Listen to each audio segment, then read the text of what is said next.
ಹಳ್ಳಿಯ ಅತ್ತೆ ಸೊಸೆ ಮತ್ತು ರಹಸ್ಯದ ಆಟ ಭಾಗ 2 ಸುಜಯ್ ಅಂಗಳಕ್ಕೆ ಬರುತ್ತಿದ್ದಂತೆ ಅತ್ತೆ ಜಲಜಾಕ್ಷಿ ಮತ್ತು ಸೊಸೆ ರೇವತಿ ನಡುವೆ ಒಂದು ರೀತಿಯ ಮೌನ ಸ್ಪರ್ಧೆ ಶುರುವಾಗಿತ್ತು. ಅತ್ತೆ ಜಲಜಾಕ್ಷಿ ನಗುನಗುತ್ತಲೇ ಸುಜಯ್ ಹತ್ತಿರ ಹೋಗಿ ಅವನ ಕೈಯಲ್ಲಿದ್ದ ಬ್ಯಾಗ್ ಅನ್ನು ತಾನೇ ತೆಗೆದುಕೊಳ್ಳಲು ಮುಂದಾದರು.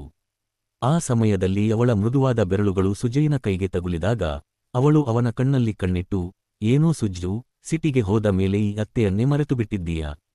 ನೋಡು, ನಿನ್ನ ಸ್ವಾಗತಕ್ಕೆ ಏನೆಲ್ಲಾ ಸಿದ್ಧತೆ ಮಾಡಿದ್ದೇನೆ ಎಂದು ತುಂಟತನದಿಂದ ಪಿಸುಗುಟ್ಟಿದಳು. ಅತ್ತೆಯ ಆ ಸನಿಹ ಮತ್ತು ಅವರ ಮೈಯಿಂದ ಬರುತ್ತಿದ್ದ ಮಲ್ಲಿಗೆಯ ಸುಗಂಧ ಸುಜಯ್ನನ್ನು ಒಂದು ಕ್ಷಣ ಮಂತ್ರಮುಗ್ಧನನ್ನಾಗಿಸಿತು. ಪಕ್ಕದಲ್ಲೇ ನಿಂತಿದ್ದ ಸೊಸೆ ರೇವತಿ ಇದನ್ನು ಗಮನಿಸುತ್ತಾ ಸುಮ್ಮನೆ ಇರಲಿಲ್ಲ. ಅವಳು ಮೆಲ್ಲನೆ ಸುಜಯ್ನ ಇನ್ನೊಂದು ಬದಿಗೆ ಬಂದು, ಬನ್ನಿ ಸುಜಯ್, ಮೊದಲು ಕೈಕಾಲು ತೊಳೆದುಕೊಂಡು ಸ್ವಲ್ಪ ವಿಶ್ರಾಂತಿ ಪಡೆಯಿರಿ.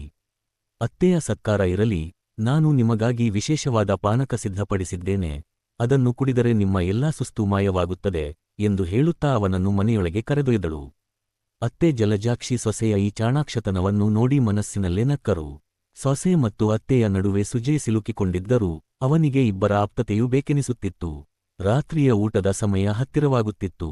ಅತ್ತೆ ಅಡುಗೆ ಮನೆಯಲ್ಲಿ ಮಸಾಲೆಯುಕ್ತ ಸಾರನ್ನು ತಯಾರಿಸುತ್ತಿದ್ದರೆ ರೇವತಿ ಹೊರಗಿನ ಅಂಗಳದಲ್ಲಿ ಸುಜಯ್ ಜೊತೆ ಹರಟೆ ಹೊಡೆಯುತ್ತಿದ್ದಳು.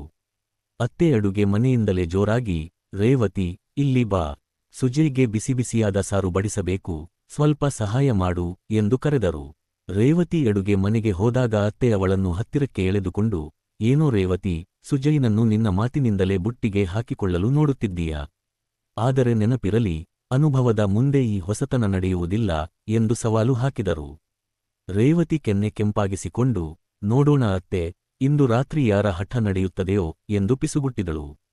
ಊಟ ಮುಗಿದ ನಂತರ ಮಾವ ಎಂದಿನಂತೆ ಹೊರಗಿನ ಜಗಲಿಯಲ್ಲಿ ನಿದ್ರೆಗೆ ಜಾರಿದರು. ಮನೆಯೊಳಗೆ ಸುಜಯ್ ತನ್ನ ರೂಮಿನಲ್ಲಿ ಮಲಗಿದ್ದಾಗ ಬಾಗಿಲು ಮೆಲ್ಲನೆ ತೆರೆದ ಸದ್ದಾಯಿತು. ಕತ್ತಲೆಯಲ್ಲಿ ಯಾರು ಬಂದಿದ್ದಾರೆಂದು ಸುಜಯ್ಗೆ ತಿಳಿಯಲಿಲ್ಲ, ಆದರೆ ಆ ಪರಿಮಳ ಅತ್ತೆಯದೋ ಅಥವಾ ಸೊಸೆಯದೋ ಎಂಬ ಗೊಂದಲ ಅವನಲ್ಲಿ ಮೂಡಿತು. ಬಂದ ವ್ಯಕ್ತಿ ಅವನ ಹಾಸಿಗೆಯ ಹತ್ತಿರ ಬಂದು ಮೆಲ್ಲನೆ ಅವನ ಕಿವಿಯಲ್ಲಿ, ನಿದ್ರೆ ಬಂದಿದೆಯೇ ಸುಜ್ಜು, ಅಥವಾ ಅತ್ತೆಯ ನೆನಪು ಇನ್ನೂ ಕಾಡುತ್ತಿದೆಯೇ ಎಂದು ಪಿಸುಗುಟ್ಟಿದಳು. ಆ ಧ್ವನಿ ಯಾರದು ಮತ್ತು ಆ ರಾತ್ರಿಯ ಹಳೆಯ ಮನೆಯಲ್ಲಿ ಯಾವ ಹೊಸ ಅಧ್ಯಾಯ ಶುರುವಾಯಿತು ಎಂಬ ಕುತೂಹಲ ಈಗ ಮತ್ತಷ್ಟು ಹೆಚ್ಚಾಗಿತ್ತು.